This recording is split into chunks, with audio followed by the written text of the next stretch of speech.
Salut la famille, bienvenue sur Ryan Cars. Et aujourd'hui on se retrouve avec le 39 et on va commencer les travaux de réfection dessus. Et on commence par le Vanos avec test avant et après sur le banc pour voir s'il y a vraiment des gains à réparer le Vanos. Allez, c'est parti!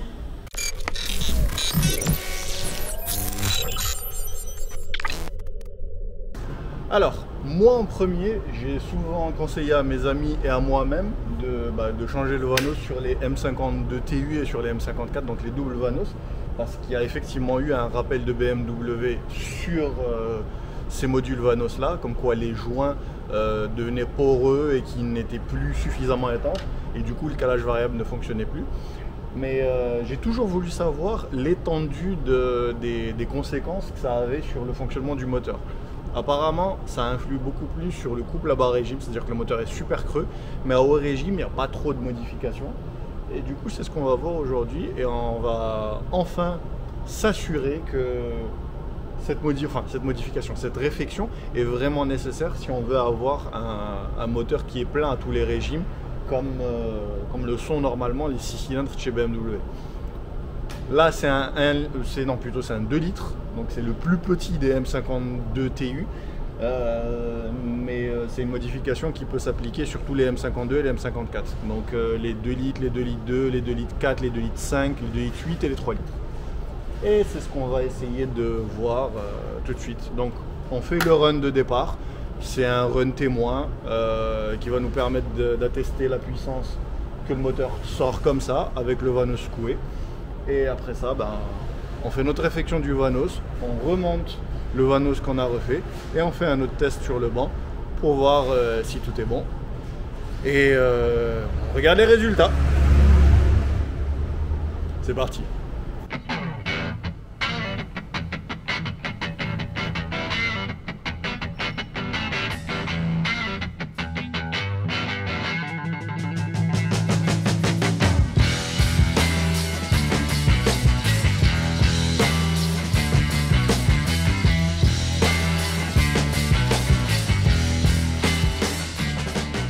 Alors, je suis désolé, vous n'aurez pas le son du moteur, mais en gros, là, le run a été fait en 3e en partant de 2000 tours minute jusqu'au rupteur. Alors, je suis désolé pour le son qui est autour, je vais essayer d'optimiser le son. Mais en gros, voilà le résultat des courbes. J'ai fait 2 runs, il fait chaud aujourd'hui, donc les résultats ne vont pas être bons. Et effectivement, elle est très très basse en couple, à bas régime. La puissance, elle sort pas sa puissance. Normalement, elle devrait être à 150. Là, on a 140. Et le couple maximum, il a atteint à haut régime et il est à 192. Donc ça, c'est le run d'origine sans la réfection du Vanos. On passe tout de suite du coup à la réfection de notre bon vieux Vanos. C'est parti. Alors, maintenant qu'on sait combien sort de puissance la voiture sur le banc avec le Vanos complètement claqué, voilà notre Vanos. Voilà la pochette de réfection. C'est pas le Vanos de la voiture, c'est un autre Vanos, mais il se monte. Et on va le refaire maintenant, rapidement, en time-lapse. Et si vous voulez la version complète, non ralentie, elle est en capsule ou en vignette, ou je sais plus comment ça s'appelle, ici, et vous la trouverez en description. Donc, c'est parti. Donc, alors là, l'idée, c'est de désassembler entièrement le module Vanos, de vérifier la portée des pistons et des cylindres pour voir s'il n'y a pas de rayures, si c'est pas abîmé. Après, on tranche du coup avec une lame les anciens segments, si on peut les appeler comme ça. On nettoie le tout correctement, surtout la portée de ces fameux segments, et on graisse très généreusement avec une huile bien visqueuse. De la 20-30. De la bien visqueuse comme lui. Et on réassemble du coup en procédure inverse du démontage. On fait bien attention de ne pas pincer les joints au remontage, bien sûr. On pense aussi à changer les joints des flasques qui verrouillent les pistons du Vanos. Et on serre les boulons de 6 à 15 Nm avec notre clé dynamométrique. Bon, maintenant qu'on a fini la réfection de notre module Vanos, qui est quand même un peu cracra, je vous l'accorde, mais bon, ça n'entrave pas son fonctionnement dans le moteur. Donc, oui aussi, très important, que je ne cite pas forcément, mais il y a des roulements ici, Et du coup, il faut quand même vérifier leur jeu. Ceux-là n'ont pas de jeu, mais bon, si vous faites une réfection de votre Vanos, vérifiez quand même le jeu qu'il y a dans ces roulements-là. Et le cas échéant, changez-les. Pour le reste, nous, c'est bon. On peut installer ça sur la voiture et c'est ce qu'on va voir tout de suite. Allez, c'est parti. Bon, alors j'ai déjà pas mal avancé sur le montage. Je vous montre ce qu'il faut démonter pour pouvoir faire le montage du Vanos à l'aise. Donc, il faut déjà enlever le convoyeur du ventilateur, enfin ce qui dirige l'air autour du ventilateur du radiateur.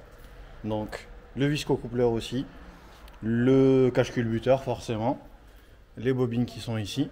Et du coup, on se retrouve avec ça. Donc, le haut du moteur, il est complètement déshabillé. À l'avant, on a de l'espace pour pouvoir sortir le module Vanos. Et maintenant, ce qu'on va faire, c'est qu'on va dévisser ces boulons-là, tous ceux qui tiennent le Vanos sur le bloc. Et on va dévisser ces gros bouchons, en fait, qui permettent d'accéder aux, j'appelle ça des noix, mais en gros, c'est des engrenages hélicoïdales qui relient le Vanos avec les arbres à cam.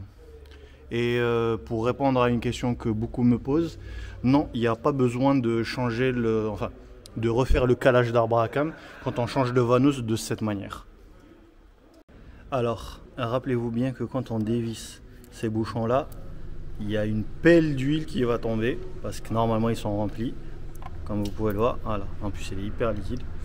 Et en gros, à l'intérieur, vous allez avoir un autre bouchon en plastique. Celui-là, il faut l'enlever avec une pince à bec fin. Et à l'intérieur, il y aura une petite vis c'est du 5 je pense. Et c'est un pas gauche, c'est-à-dire que ça se dévisse dans le sens des aiguilles d'une montre. Ça se dévisse pas dans le sens habituel. Si vous serrez trop dans l'autre sens, eh ben elle pète. Et c'est le cas bien sûr pour le côté échappement aussi.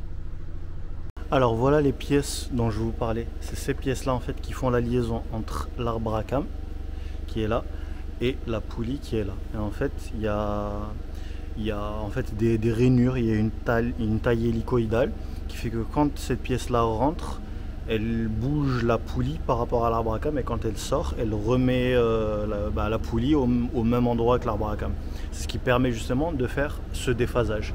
Et elle rentre et elle sort et c'est ce que fait justement le piston du Vanos. Il rentre et il sort.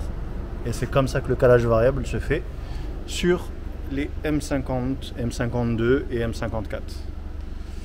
Allez, on passe au montage du Vanos. Alors, avant de remonter votre module Vanos, faites bien attention de changer ce joint là.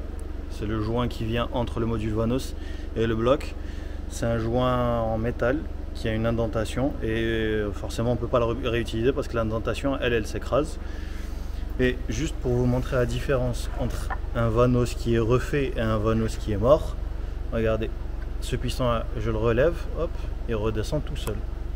C'est-à-dire que il n'est pas du tout étanche.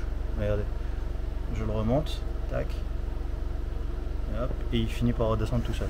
Alors que celui-là, il a énormément de mal à bouger.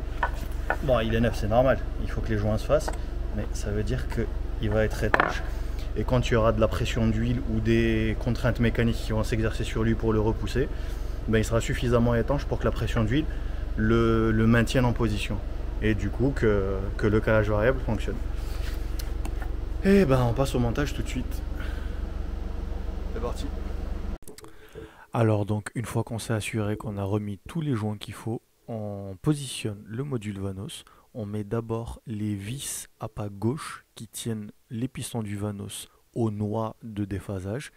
On poursuit par les écrous de 6, donc clé de 10. Et on finit par les gros bouchons avec la clé Allen. Bon, la voiture est reposée sur le banc et on fait tout de suite le run du coup après la réparation du Vanos et on regarde ce que ça donne. Trop de bruit de ventilation. Bon, le résultat est sans appel, comme vous pouvez le voir ici. Alors, on a la courbe de tout à l'heure, qui est là, elle est en bleu.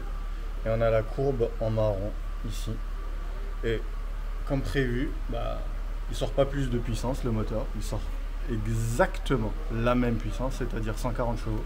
Par contre, à mi-régime, donc le run commence à 2000, Et il finit à peu près à 6000. Ouais, c'est ça, 6000. C'est juste un peu décalé parce que j'ai pas correctement fait l'étalonnage du banc. Le moteur rupt à 6002, ce que je comprends pas, mais bon, ça c'est un autre problème. Mais en gros, on a un gros gain de couple à mi-régime entre 4000 et du coup le ralenti. Et c'est justement symptomatique d'un Vanos qui fonctionne.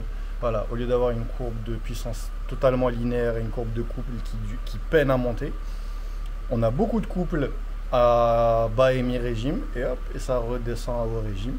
Et au niveau de la puissance, la même chose. On a un petit bump de puissance et en haut, ça se stabilise.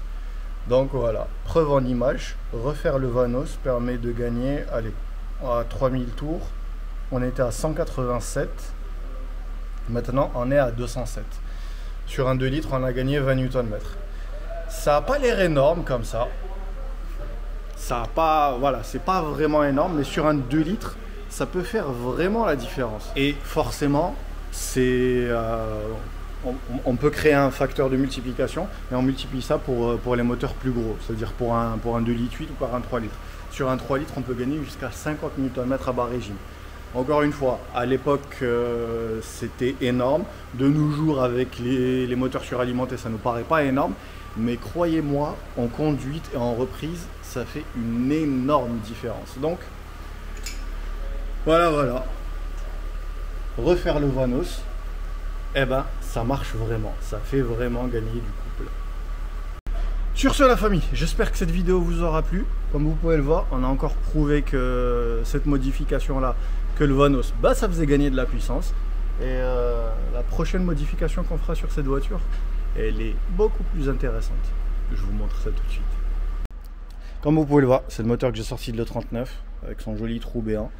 Et on va installer un collecteur fonte et un joli turbo. Et ça, ça sera pour dans pas longtemps. Donc restez connectés. Sur ce, la famille, likez, abonnez-vous, partagez et à très bientôt pour d'autres tests de ce genre. Salut!